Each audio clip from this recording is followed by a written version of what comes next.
little fox. Gulliver's Travels, Chapter 1, Shipwrecked.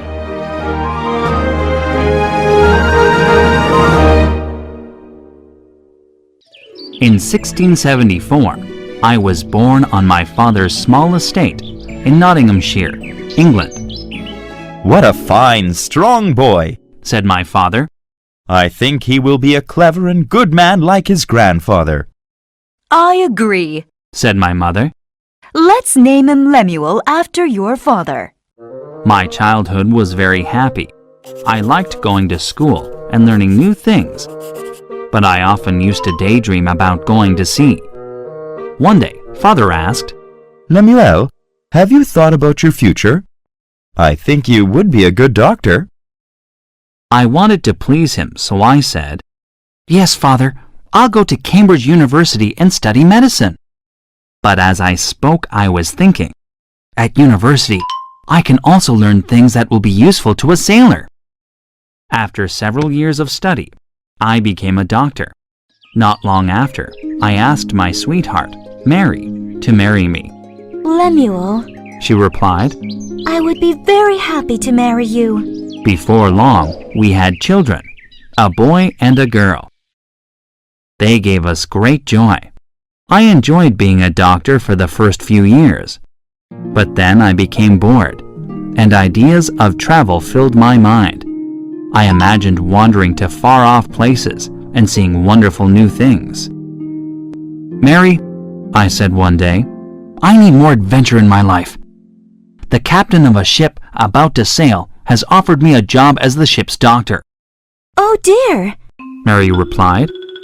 the children and I will miss you very much, and I'll worry about you. When will you come back? "I don't know how long the journey will take," I told her, "but I promise I will return. And when I do, I'll tell you and the children all about my adventures." So in 1699, I set sail on the Antelope from Bristol. That city is a large and very old port in the southwest of England. From the dock, Mary called out, Goodbye, and please be careful. Come back to us soon. The children waved to me and I waved back. The captain was a good man and had sailed a great deal.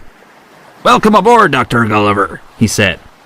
"First we'll be sailing down the Atlantic Ocean and around the coast of Africa. Then we'll sail through the Indian Ocean to the South Seas."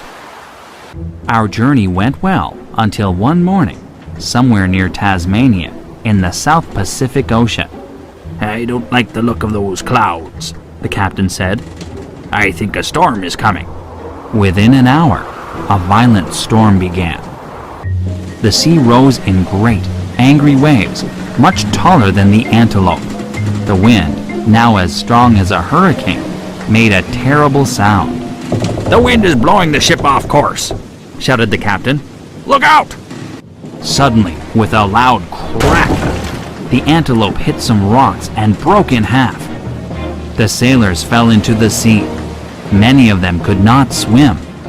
The ship sank quickly, and I suppose everyone but me drowned. I am an excellent swimmer and swam with all my strength. My life depended on it. But, after a while, I was too tired to swim anymore. Just as I was thinking, "I'm going to die too!" my feet touched the ocean floor. Slowly I struggled out of the sea. There were no signs of people on the beach, and no houses. I could barely walk, so I lay down on the sand. Within minutes, I fell into a deep sleep.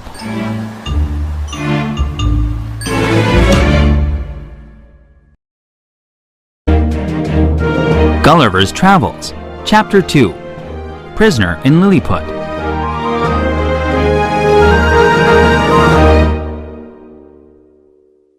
When I woke up the next morning, I couldn't move. I must still be tired from all that swimming, I thought. But soon I discovered why I couldn't move. My body, arms, and legs were tied to the ground. Even my hair, which was long and thick, was tied down. I couldn't even move my head. How strange, I said to myself. I must be dreaming. The sun grew hot and shone in my eyes.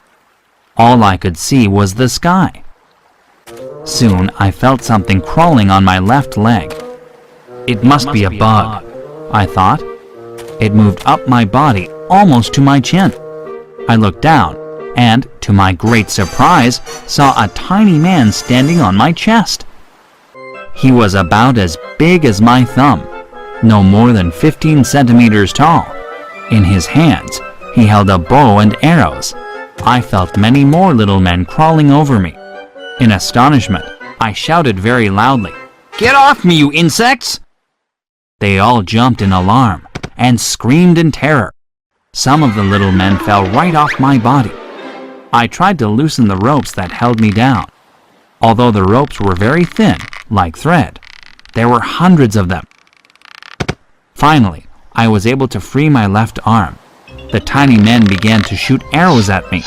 Several arrows landed on my hand. Others hit my face and chest. "Stop that! It hurts!" I cried out. I decided to lie still and see what would happen next. The little people gradually became brave and came near me. They built a platform beside my head. One of them, an official of some kind, climbed onto the platform. He started speaking to me, but his language was not like any language I had heard before. The little men seemed friendly now. "I'm so hungry," I said, but they didn't understand me. With my free hand, I used signs to ask for food. The men brought me baskets of many different foods. I also drank 2 barrels of wine. Another official spoke to me, making signs with his hands as he talked. I understood that they were going to take me to another place. I fell asleep again. Later, I found out that the wine had contained something to make me sleep. I also learned about the island and what had happened while I slept. The island was called Lilliput. Its king lived in a castle in Mildendo, the capital city, which had high walls around it. The people made a huge cart and put me on it when I was asleep. I found out that it took 900 men to lift me onto the cart. 1,500 Lilliputian horses were needed to pull it. When we arrived near the city, the guards attached many chains to my ankle. Then, they cut the ropes that tied me down. At last, I was able to stand up and stretch. But because of the chains, I could not move about much. We were near a very large building just outside the gates of Mildendo. Well, I thought, it seems this building is to be my home. It was big enough for me to crawl into and lie down inside it. From outside my new home, I had a good view of the countryside. The fields were tiny, like small flower beds in my garden in England. Even the tallest trees were only about 2 meters high. Lilliput was a beautiful place, and everything in it was unbelievably tiny.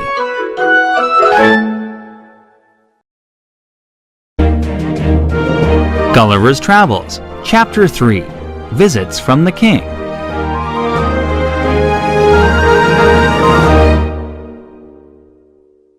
One day, the king and queen came to visit me.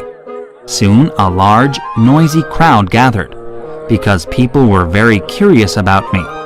Some people pushed others out of the way to get a better look.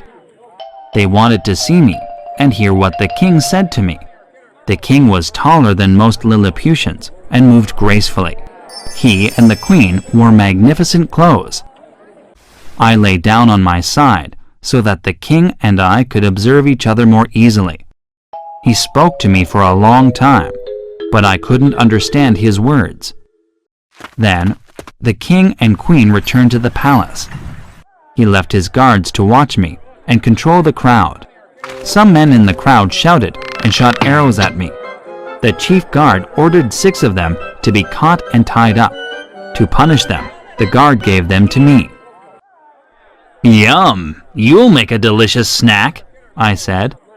I put 5 of the troublemakers in my pocket and picked up the 6th man between my finger and thumb. He struggled, and I moved my hand toward my mouth. He screamed. I took out my pocket knife and he thought I was going to cut him up. Instead, I cut the strings that he was tied with and put the man carefully on the ground. Then I took the other man out of my pocket. "Don't ever shoot at me again," I said as I set them free. Soon everyone in Lilliput knew about me, but people had trouble pronouncing my name. To make things easy, they called me Enormous One in their language. The king ordered his best scholars to teach me the Lilliputian language. I learn languages easily because I'm interested in people from other countries. In about 3 weeks, I knew enough Lilliputian to talk with the king. He came to visit me often. Each time, I asked him the same thing. "Please, Your Majesty, take the chains off my ankle." "First, I must consult with my advisors," the king replied. "Also, you must show my officers what is in your pockets." "Your officers may inspect all my possessions," I said. I took everything out of my pockets, and the officers examined my things with great interest. Later, I read the report they wrote about my things. My handkerchief and my pocket knife were noted in the report.